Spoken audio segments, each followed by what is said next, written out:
একের পর এক অভিযোগ আর বিস্ফোরক অভিযোগ। কেন্দ্রের বিরুদ্ধে বাংলাকে বঞ্চনার অভিযোগ আরও জোরদার হলো। বাংলায় অবস্থিত বিভিন্ন কেন্দ্রীয় সংস্থার কর্মচারীরা অভিযোগ করছেন, সেই সংস্থাগুলিকে একেবারে শেষ করে দিচ্ছে কেন্দ্র। সমস্ত কিছু বেসরকারীকরণ করে দেওয়ার ফলে তাদের রুটি রুজি প্রশ্নচিহ্নের মুখে চলে এসেছে। তারা ঠিকমতো বেতন পাচ্ছেন না, এমনকি চাকরি থেকে ছাঁটাই করে দেওয়া হচ্ছে তাদের। দেশ বাঁচাও গণমঞ্চের উদ্যোগে বর্তমানে সমস্ত কেন্দ্রীয় সংস্থার কর্মচারীরা একজোট হয়েছেন। তারা একজোট হয়ে প্রশ্ন তুলছেন, আন্দোলন গড়ে তুলছেন কেন্দ্রের বিরুদ্ধে। ভোট বাক্সে বাংলায় খুব একটা দাগ কাটতে পারে না বিজেপি। সেই রাগেই কি কেন্দ্র বারংবার বঞ্চনা করে চলেছে বাংলাকে? অভিযোগ তো এমনটাই।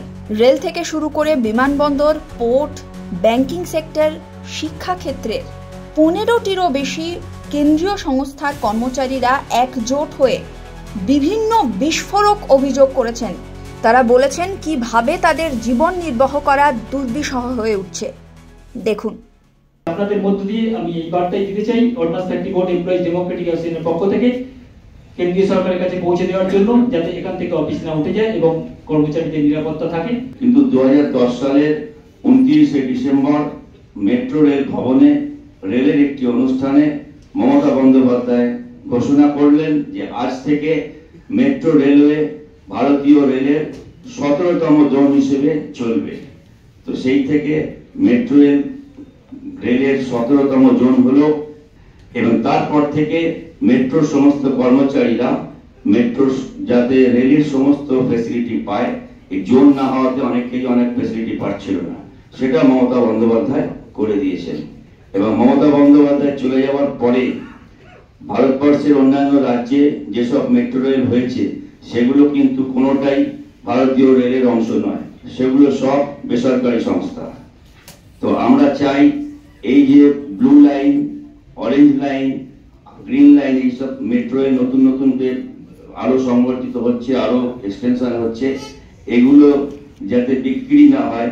আমরা ইতিমধ্যে একটি খবর আপনাদের জানিয়ে রাখি যে মেট্রো রেল ইতিমধ্যেই দিল্লি মেট্রোর সঙ্গে চুক্তিবদ্ধ হয়েছে যে এই যে হাওড়া থেকে সল্টলেক অব্দি গ্রিন লাইন, এটাকে দিল্লি মেট্রোর কাছে বেছে দেওয়ার জন্য।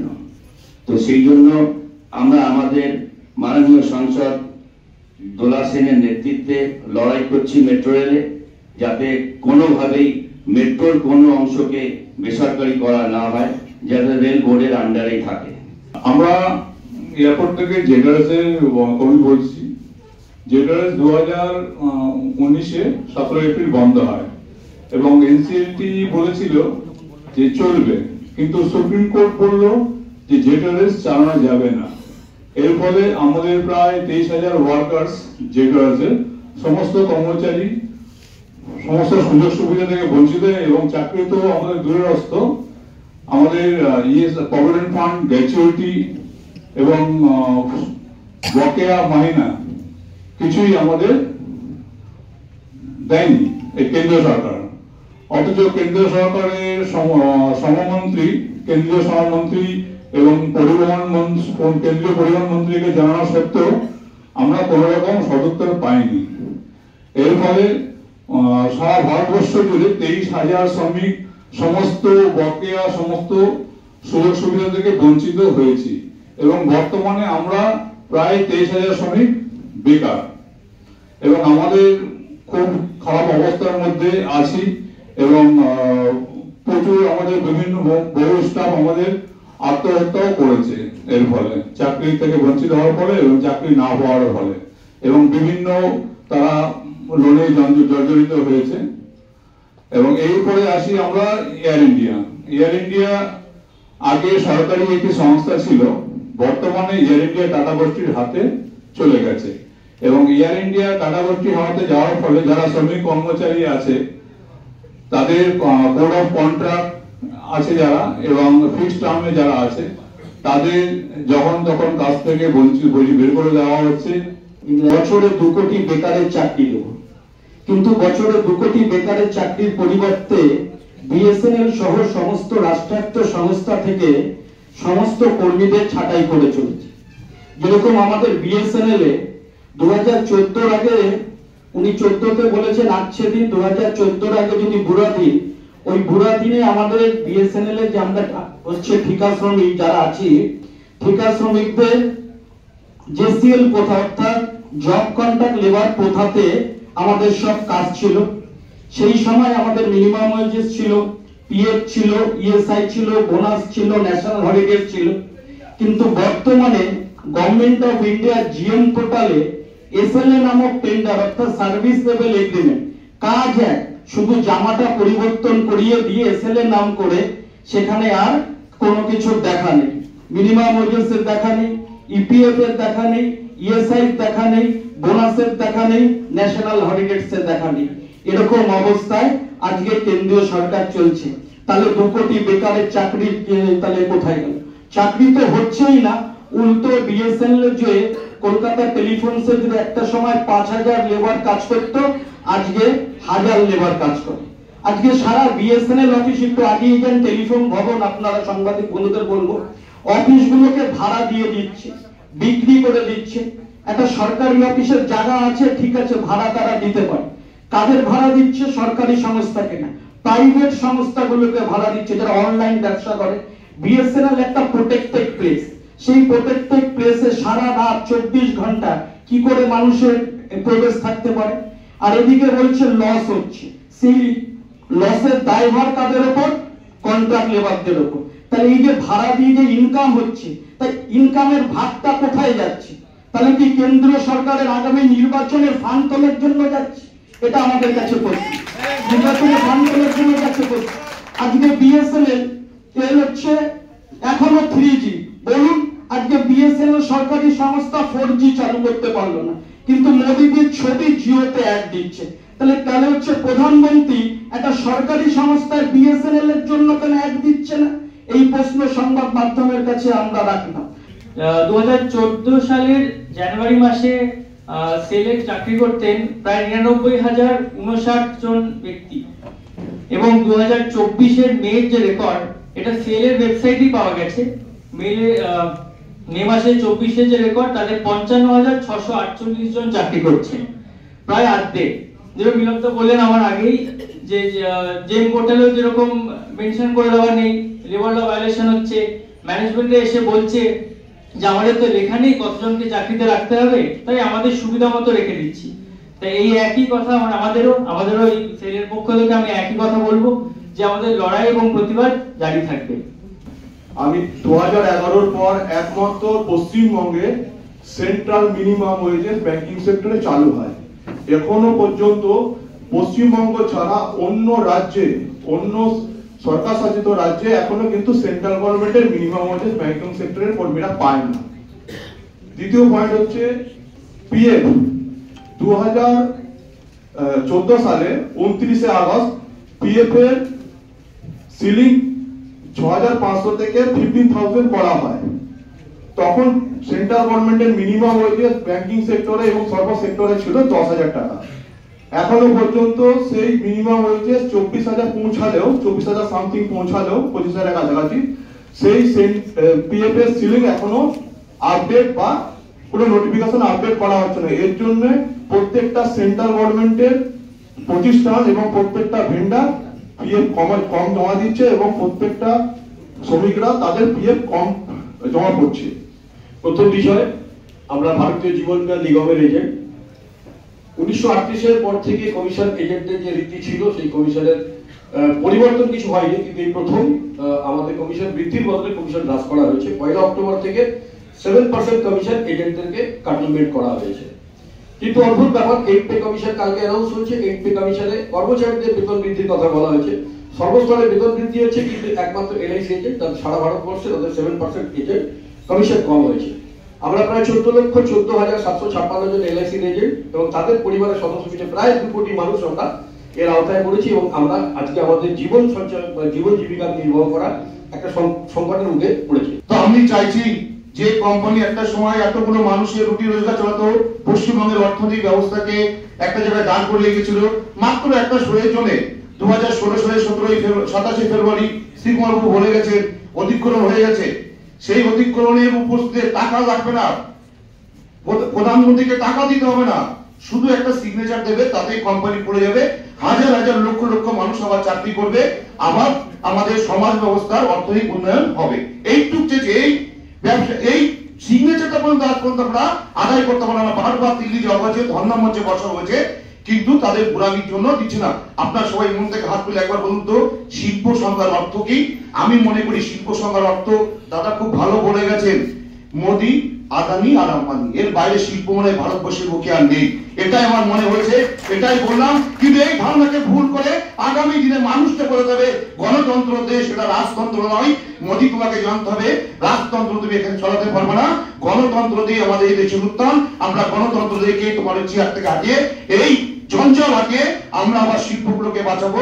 এই মন্ত্র, এই অগ্নি শপথ দিয়ে আমি আমার বক্তব্য শেষ করছি। আমার নাম ভাস্কর এবং আমি আসছি স্পিচ এন্ড হিয়ারিং ডিসেবিলিটি তরফ থেকে। আমাদের বর্ণগতি একটি সংস্থা আছে কেন্দ্রীয় সরকারের, যেটা স্পিচ এন্ড হিয়ারিং ডিসেবিলিটি নিয়ে কাজ করে, এবং সেটাকে এখন এই পরিস্থিতিতে NIOH বা এখন NILD, যেটা লোকোমোটর ডিসঅর্ডার, তার ভিতরে ইন্টিগ্রেট করে দেওয়া হচ্ছে। সেখানে এই ইন্টিগ্রেশন বা এই মার্জিং এর ফলে যেটা প্রবলেম হবে সেটা হলো ডিসেবিলিটি, যেটা স্পিচ এন্ড হিয়ারিং, যেটা এক রকমের ডিসেবিলিটি, সেটাকে অন্যরকম ডিসেবিলিটির ভিতরে মার্জ করে দেওয়া হচ্ছে। এগুলোর পিছনে কারণ হচ্ছে যাতে এমপ্লয়ার কম করতে পারা হয়, যাতে সার্ভিসগুলো বাজেভাবে রেন্ডার হয়, খুব একটা ভালোভাবে যে ফোকাসটা ছিল সেই ফোকাসটা সরে যাচ্ছে আস্তে আস্তে। NIVH, যে ভিজুয়ালি হ্যান্ডিক্যাপ একটা সংস্থা ছিল, সেটাকে অলরেডি করা হয়ে গেছে 2 বছর আগে, এবং তার ফলে এটা হয়েছে সেটা হচ্ছে নাম্বার অফ পেশেন্টস, যে যারা স্টক হোল্ডার্স, যারা সেবা পেত তারা খুব কম সেবা পাচ্ছে, তাদের সংখ্যা 2000 থেকে কমে গেছে। এবং আমরা ভাবছি পরবর্তীকালে যদি স্পিচ এন্ড হিয়ারিং ডিসেবিলিটিকেও লোকোমোটর ডিসঅর্ডারের ভিতরে ঢুকিয়ে নেওয়া হয়, তাহলে তারাও, যারা কথা বলতে পারেন না এবং কানে শুনতে পারেন না, তাদেরও প্রচন্ড ক্ষতি হতে পারে পরবর্তীকালে। এখন জেম একটা নতুন পদার্থ এসেছে, যার মাধ্যমে কোনো ম্যানপাওয়ার উল্লেখ না। এর ফলে আপনার কি বলে, কন্ট্রাক্টর যেহেতু বলছে যে আমি এতজনকে দিয়ে কাজ করাবো, এবং তা না হলে তোমাদের এখানে যা লোক সংখ্যা আছে বাদ দিতে হবে, যার ফলে লেবার মানে শ্রমিক ইয়েতে কোনো রকম কোনো কেসে দাঁড়াচ্ছে না। বলছে আপনাদের এখানে ম্যানপাওয়ার বেশি আছে, আপনারা তাহলে বাদ দিয়ে আমরা ওয়েস্ট দেবো। তো যারা দীর্ঘদিন ধরে কাজ করে আসছে তাদের তো বাদ দিয়ে দিলে সে তো বেকার হচ্ছে, তাহলে কেউই তো খেতে পারবে না, আমরা খেতে পাবো, সেই খেতে পারবে না। এই হচ্ছে পরিস্থিতি চলছে। 2014 সাল থেকে যখনই কেন্দ্রের ক্ষমতায় এসে বিজেপি সরকার একের পর এক রাষ্ট্রায়ত্ত লাভজনক সংস্থাগুলোকে সব বেসরকারি করে দিচ্ছে। 2014 সালে ক্যাবিনেটে পাস করে প্রথমেই বলল সমস্ত পোর্টগুলোকে ল্যান্ডলর্ড পোর্ট করে দেওয়া হবে। ল্যান্ডলর্ড পোর্ট মানে আমাদের যে নিজস্বতা, স্বকীয়তা, স্বতন্ত্রতা সমস্ত কিছু প্রাইভেটের হাতে তুলে দেওয়া হবে। এবং আপনারা জানেন 2022-এ ইতিমধ্যে অলরেডি জেএনপিটি কোর্টকে করে দেওয়া হয়েছে, ল্যান্ডলর্ড পোর্ট ঘোষণা করে দেওয়া হয়েছে, যেখানে স্থায়ী কর্মচারী আর নেই, তাদেরকে ভিআর, এসবিআর এবং ভিআরএস এর মাধ্যমে এবং স্পেশাল ভিআরএস এর মাধ্যমে বিদায় জানানো হয়েছে, গোল্ডেন শেড করে দেওয়া হয়েছে। সমস্ত কিছু ঠিকা কর্মীদের উপরে, কন্ট্রাক্টুয়ালদের উপরে রেখে দিয়ে ম্যানেজমেন্ট নিজের হাতে গুছিয়ে রাষ্ট্রদের সংস্থা থেকে প্রাইভেট করে দিল। পাবলিক সেক্টর বলতে আপনারা হয়তো অনেকে বোঝেন না, অনেক কিছু আছে, কিন্তু একটা জিনিস যেটা আপনাদের রেগুলার লাগে সেটা হচ্ছে হেলথ ইন্স্যুরেন্স। আমরা হেলথ ইন্স্যুরেন্স প্রোভাইড করি, যেখানে দিদিও লড়ছেন 18% জিএসটি কম করে দেওয়ার জন্য। সেটা নিয়ে অনেক কিছু হয়েছে, কিন্তু এখনো অবধি নির্মলা ম্যাডাম সেটা কিন্তু তুলছেন না। আর আমার পূর্ববর্তী বক্তা কিছু জিনিস বললেন, যেগুলোকে আমি জাস্ট আরেকবার কোট করতে চাইছি। বছরে 2 কোটি চাকরি তা নয়, কিন্তু হয়তো 2 লাখ লোককে বেকার করে দিচ্ছে। 2014 সালে ন্যাশনাল ইন্স্যুরেন্সে 14,000 স্টাফ ছিল, আর এখন 7,000। গত 8 বছর ধরে কোনো রিক্রুটমেন্ট হয়নি। আমরা বারবার মানে ডিমান্ড করছি রিক্রুটমেন্টের জন্য, কিন্তু কি হচ্ছে, বলছে অ্যাপ্রেন্টিস নাও, কন্ট্রাকচুয়াল এমপ্লয়ি নাও। সেটা কিন্তু আমরা চাই না। আমরা এমন একটা স্টেটে বাস করি যেখানে প্রো পাবলিক অ্যাটিটিউড আর প্রো শ্রমিক অ্যাটিটিউড নিয়ে দিদি কাজ করেন, কিন্তু সেখানে মোদি গভর্নমেন্ট কি চান, প্রো কর্পোরেট অ্যাটিটিউড। উনি সবকিছু প্রাইভেটের হাতে তুলে দিতে চাইছেন।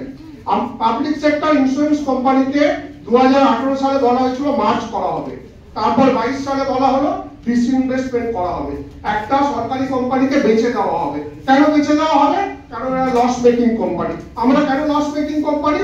কারণ আমরা সোশ্যাল সেক্টরে কাজ করি, আমরা গভর্নমেন্টের স্কিমগুলো নিয়ে কাজ করি, এবং এরা বাজারে প্রচুর কনফিউশন ক্রিয়েট করছে। এদিকে বলছে 2047-এ আমরা ইন্স্যুরেন্স ফর অল করবো, সেটা LIC তেও করবো, GIC তে করবো, কিন্তু গত 2 বছরে প্রায় 4000 সরকারি অফিস বন্ধ হয়ে গেছে, এবং সেটা কোথায়? টায়ার 2, টায়ার 3 সিটিতে, যেখানে আমাদের সাধারণ লোকেরা থাকে। প্রথমেই দেশ বাঁচাও গণমঞ্চকে অসংখ্য ধন্যবাদ আমাদের সুযোগ করে দেওয়ার জন্য। আর সেই সঙ্গে বলি যে আজকে যারা এখানটা বলছেন প্রত্যেকেরই কাজ আছে, কিন্তু আমার কাজ নেই, মানে আমি কাজ ছাড়তে বাধ্য হই। আমি ইন্ডিয়ান ইনস্টিটিউট অফ কেমিক্যাল বায়োলজিতে 1999 সালে কাজে যোগ দিই। সেখানে আমার বাবা কাজ করতেন, সেই সুবাদে আমার চাকরি হয় এবং আমার মতন বেশ কয়েকজনের চাকরি হয়, এবং আমাদেরকে বলা হয় যে আমাদেরকে পার্মানেন্ট করে দেওয়া হবে। কিন্তু এই চলতে চলতে 2014 সালে যখন মোদী সরকার আসে, এরপরে আমরা যখন চাকরি করি সেই সময় আমাদেরকে মানে কেন্দ্রীয় সরকারের যে নিয়ম শনি রবি ছুটি, আমাদেরকে শনি রবি ছুটি সহ যে কেন্দ্রীয় মানে সরকারি যে ছুটি সেগুলো আমাদের দেওয়া হতো। কিন্তু 2014 সালে মোদী সরকার আসার পরে আমাদের সেগুলো সমস্ত কিছু বন্ধ করে দেওয়া হয়। একদম নো ওয়ার্ক নো পে, সোম থেকে শুক্র একদম অফিস, কোনো ছুটি ছাড়া নেই, এবং আমাদের যে 15টা লিভ ছিল সেটাও পর্যন্ত উঠিয়ে দেওয়া হয়। এরকম একটা অবস্থার মধ্যে বিভাটন্ডন নামে এক ডাইরেক্টর 23 সালে আসার পর থেকে এমনভাবে অত্যাচার শুরু করে এবং বলতে থাকেন উনি যে বাঙালিরা কামচোর, এরা কাজ করতে চায় না, এদেরকে ঘাট ধরে বার করে দেওয়া হবে। এমনকি আমাদের মধ্যে দেখা যায় যে যারা পার্মানেন্ট স্টাফ, তাদের মধ্যে যদি কারো ক্যান্সার হয়েছে উনি বলছেন যে যারা অপদার্থ তাদেরকে ভগবান এইভাবেই টেনে নিয়ে যায়। মানে এরকম নানান অত্যাচার উনি মানে আমাদের উপর করতে থাকে, এবং আমরা যারা টেম্পোরারি, আমরা যদি কোনো কারণে 10 মিনিট লেট করি আমাদেরকে উনি সঙ্গে সঙ্গে অফিস থেকে বার করে দেয়। তারপরে ধরুন মানে আমাদের বাড়িতে কারো অসুস্থতা হলে হসপিটালে একটা টাইম আছে, সেই টাইম শিডিউল অনুযায়ী আমাদের বেরোতে হয়। আমরা যদি 4টের সময় বেরিয়ে যাই উনি পরের দিন আমাদের ঢুকতে দেয় না। এরকম নানান অত্যাচার হতে হতে আমার মা অসুস্থ করে আমি দীর্ঘদিন অফিসে আসতে পারিনি। উনি নানান ধরনের উল্টোপাল্টা কথা বলতে থাকে, বাধ্য হয়ে আমি অফিস ছেড়ে দিই। কিন্তু আজকের আমি এসেছি মানে আমার কিছু ফেলে আসা বন্ধুদের জন্য। সেটা হচ্ছে এই 2024 সালের 1 তারিখে 93 জন কর্মচারী কাজ করে, সেখানটায় দাঁড়িয়ে দেখা যায় যে 2001 সালে 1 জানুয়ারিতে যখন সবাই কাজে এসছে সেখানে বেছে বেছে 51 জনকে বসিয়ে দেওয়া হয়েছে, কারণ কোনো দর্শানো হয়নি। এবং দেখা যাচ্ছে যে বিভাটন্ডনের যে নিজস্ব যে একটা ভেন্ডার আছে তাকে দিয়ে টেন্ডার করিয়ে উত্তরপ্রদেশ থেকে শোনা যাচ্ছে তাদের কাছ থেকে 2 লাখ টাকা করে 1 লাখ টাকা করে নিয়ে তাদেরকে ঢুকানো হয়েছে। সত্যি কথা বলতে কি সেদিন আমাদের পাশে পার্মানেন্ট স্টাফ, সায়েন্টিস্ট সবাই পাশে ছিল। আমিও ছেড়ে গেলেও আমি বাইরের থেকে তাদেরকে যতটা পেরেছি সহযোগিতা করেছি। এবং সত্যি কথা বলতে কি যে দোলা সেন মানে যিনি এমপি, উনি ওনার মদতে উনি যেভাবে লোক পাঠিয়ে আমাদেরকে সাহায্য করেছেন, সেই সময় 3 দিন ডাইরেক্টরকে আটকে রাখার পরে তারপরে তাদেরকে আবার পুনরায় চাকরি দিয়েছে। আমি এসেছি national institute of technical teachers training and research Kolkata, block 3 sector 3 Salt Lake থেকে। আমাদের ইনস্টিটিউটটা মূলত একটা শিক্ষা, কারিগরি শিক্ষা শিক্ষিত করার প্রতিষ্ঠান। এখানে কিভাবে কেন্দ্রীয় সরকার একের পর এক অত্যাচার করে আমাদের ক্যাজুয়াল কর্মীদের আস্তে আস্তে ক্যাজুয়াল থেকে আউটসোর্সিং করে দেওয়া, তারপরে তাদেরকে বের করে দেওয়ার যে প্রয়াস চালাচ্ছে সেটা বলতে দিই। আমরা 1992 সাল থেকে এখানে ক্যাজুয়ালে কাজ করছিলাম। আমাদের 2016 সালে কন্ট্রাকচুয়াল আউটসোর্সিং করে দেওয়া হলো। দিয়ে আমাদের কিরকম ভাবে অত্যাচার, আমাদের উপর অত্যাচার হচ্ছে 26 দিন থেকে 30 দিন কাজ করিয়ে দিয়ে 24 দিনের বেতন দেওয়া হবে, যে পারবে নিতে থাকো, না হলে চলে যাও। তারপরে 2021 সাল থেকে আবার অত্যাচার শুরু হলো কি টোটাল যে কদিন কাজ সেই কদিনের পয়সা। তারপরে আমাদের কর্মীদের দিয়ে লকডাউন সেকেন্ড ওয়েভের সময় সবাই মৃত্যুর সঙ্গে লড়াই করছিলেন, সেই সময় খেলার মাঠকে মাটি কুপিয়ে পুকুর কেটে সেখানে ধান চাষ সবজি চাষ করার জন্য ডাইরেক্টর দেবী প্রসাদ মিশ্র চেষ্টা করেছেন। করার পরে আবার 11 জনকে বাদ দিয়েছে। এই 2024 নভেম্বর 1 ডিসেম্বর থেকে আমাদের হঠাৎ করে একটা জেম পোর্টাল বলে চালু হয়েছে, সেখানে টেন্ডার দিয়ে সেখান থেকে একজন টেন্ডার এজেন্সিকে ঠিক করা হচ্ছে, তাদের মারফতে লোক নেওয়া হবে। দুম করে 1 ডিসেম্বর থেকে চালু করে দেওয়া হলো কি সেখানে তোমাদের কালকে থেকে কাজ নেই। আমাদের 22 জন কর্মী ম্যান পাওয়ারে আর 15 জন সিকিউরিটি কর্মী, এদেরকে একদম চাকরি থেকে বার করে দিলেন। কন্ট্রাক্টরের উপরে দায় চাপিয়ে বললে উনি জানেন বলে তাড়িয়ে দিলেন। বর্তমানে আমাদের অবস্থা, আমরা গেটের বাইরে আমরা দেখতে পাচ্ছি যে কেন্দ্রীয় সরকার যেভাবে একের পর এক বিভিন্ন ইনস্টিটিউটে বিভিন্ন প্রতিষ্ঠানে এই যে কর্মী ছাড়া পদ্ধতিটা চালু করেছে, এইটা আমাদের সবাইকে একসাথে লড়াই করে আমাদের বন্ধ করতে হবে, না হলে আমাদের আগামী দিন মারাত্মক ভয়ঙ্কর পরিস্থিতির মধ্যে পৌঁছাতে হবে। আজকের বক্তব্য হচ্ছে কেন্দ্রীয় সরকারি কর্মচারীদের উপর একটা ব্যাপক আক্রমণ নেমে এসেছে। এক কথায় বলা যায় তাদের জীবন জীবিকা, তাদের যে অধিকার তারা অর্জন করেছে সেই অর্জিত অধিকার কেড়ে নেওয়া হচ্ছে। শ্রমের যে অধিকার এবং শ্রম করে একজন মানুষ যে তার স্বাভাবিক জীবনযাত্রা চালাবে সেটাকে পর্যন্ত নষ্ট করে দেওয়া হচ্ছে। আজকে মানুষের যদি ন্যায্য মজুরি পাওয়ার অধিকার লঙ্ঘিত হয় তাহলে সেই মানুষটার জীবন কীভাবে চলবে? ঠিক সেই রকমই, শুধু তাই না, অধিকার কেড়ে নিচ্ছে এটা না, আরও কি যে তার অবনমন ঘটাচ্ছে। অর্থাৎ আজকে যে মজুরি পায় কালকে সেই মজুরি পাবে না, তার যে পদোন্নতি হওয়ার কথা সেই পদোন্নতি হচ্ছে না, তার থেকে বরং নামিয়ে দেওয়া হচ্ছে। ঠিক এইরকমই ভয় দেখানো হচ্ছে যে কেন্দ্রীয় সরকারের বিরুদ্ধে মুখ খুললে চাকরি চলে যাবে, চাকরি চলে গেলে সেই লোকটা খাবে। এই যে সামগ্রিক আক্রমণ, এই আক্রমণের বিরুদ্ধে আমরা সেই আক্রান্ত শ্রমিক কর্মচারী তাদের এক জায়গায় জড়ো করার চেষ্টা করছি। এর বিরুদ্ধে আপনাদের এই পরবর্তী পদক্ষেপ কি হবে? পরবর্তী পদক্ষেপ হচ্ছে এরা সবাই রাজি থাকলে এদের নিয়ে আমরা একটা কনভেনশন করব। সেই কনভেনশন থেকে আমরা পরবর্তী কর্মসূচি ঠিক করব। সেই কর্মসূচি নানা ধরনের হতে পারে, তার মধ্যে আইনি লড়াই যেমন থাকবে, ময়দানি লড়াইও থাকবে, এবং একটা সময় গিয়ে আমরা এই বার্তাটা দিল্লির কাছে নিয়ে যাব। দিল্লিতে সমস্ত সংগঠনকে যদি একত্রিত করে আমরা নিয়ে যেতে পারি, একটা বড় চাপ আমরা দিতে পারি। এটা চলতে থাকবে। আবার এখানে লেবার কমিশন আছে সেন্ট্রাল গভর্নমেন্টে, তাদের কাছেও আমরা নেগোসিয়েশনের টেবিলে যাব এবং সবাই মিলে একসাথে কী করে করা যায় এইটা আমরা দেখাবো। সবথেকে বড় কথা যে একা একা থাকলে ভয় পায় মানুষ, শুধু ভয় না, হতাশ হয়ে যায়, আর কিছু করার নেই। আমার চাকরিটা চলে গেলে আমার বউ বাচ্চাকে কে খাওয়াবে, এই চিন্তায় তারা সবাই চুপচাপ থাকে। সেইখানে যদি আমরা এই সাহসটা জোগাতে পারি সবাই মিলে, যে তোমরা একা নাও, আরও অনেকে আছে, তোমরা সবাই একসাথে ঐক্যবদ্ধ হলে, আমরা পাশে দাঁড়ালে, তাহলে তোমরা অনেক বড় জায়গায় যেতে পারো। এটাকে একটা সামাজিক রাজনৈতিক আন্দোলনে পরিণত করতে হবে, তাহলেই এদের বিরুদ্ধে লড়া যাবে। তার কারণ এরা পশ্চিমবঙ্গের বিরুদ্ধে একটা রাজনৈতিক যুদ্ধ চালাচ্ছে। পশ্চিমবঙ্গ ওদের এখানে ঢুকতে দেয় এই কেন্দ্রীয় সরকারকে, নরেন্দ্র মোদী। তার ফলে তারা আগামী দিনে পরপর দেখতে পাচ্ছি পশ্চিমবঙ্গের উপরে রাজনৈতিক অবরোধ। তার একটা রূপ হচ্ছে অর্থনৈতিক দিক থেকে আক্রমণ। এই অর্থনৈতিক আক্রমণটাকে আমরা রুখে দেওয়ার জায়গা থেকে এই সমস্ত মানুষদেরকে এক জায়গায় নিয়ে আসি, এটাই হচ্ছে আমাদের মূল কার্যক্রম।